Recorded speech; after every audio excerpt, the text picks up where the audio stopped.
Hey guys, welcome back to another video. Today we're going to talk about 3 tips I can give you for receiving a new admission onto your floor. So without further ado, let's get started.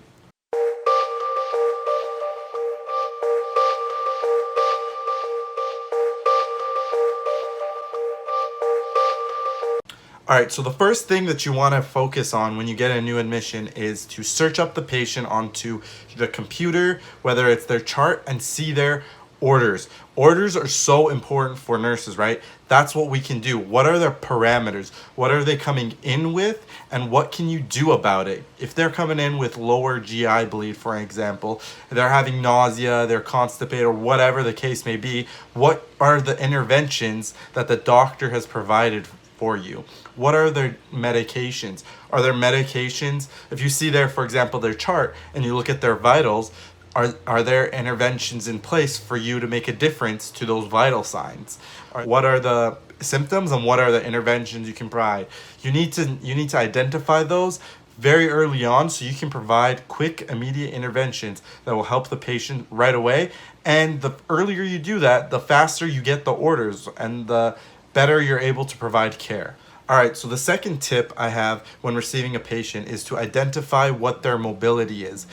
This is crucial because if they come up to your floor on a stretcher, you want to know how can you transfer this patient. Firstly, you want to know how can you transfer this patient onto a bed. Secondly, how is their mobility in terms of going to the bathroom? Do they need a bedpan? Do they need a commode?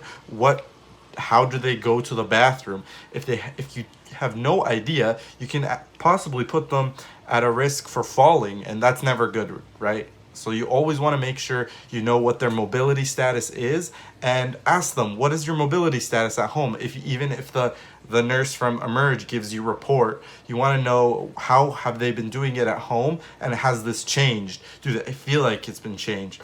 And obviously you got to make sure that they can understand, they're alert and oriented, they're not confused, they understand what you're saying, and what they're saying actually makes sense. All right, the last but most important tip that I have for receiving a new admission onto the unit is making sure you identify what their code status is.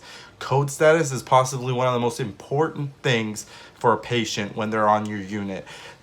That is to say, whenever something goes wrong, you want to know what are the maximum amount of interventions that I can provide for this patient.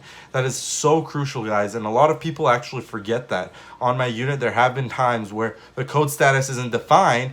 Previously, maybe they were a DNR, but right now, because their code status technically isn't defined, they're actually a full code.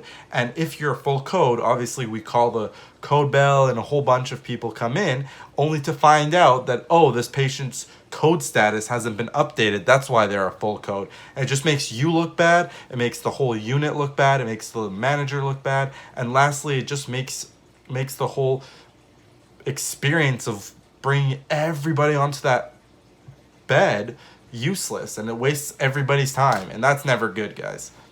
All right, so there you have it, guys. 3 tips I have for receiving a new admission onto your unit. I hope you liked this video. If you did, please consider giving it a thumbs up. Please subscribe. I'll be uploading new videos every week.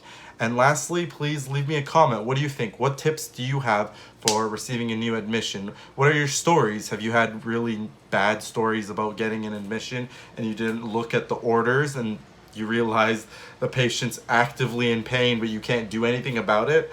Let me know, guys. Let me know what you think in the comment section below. Thank you, guys, and take care.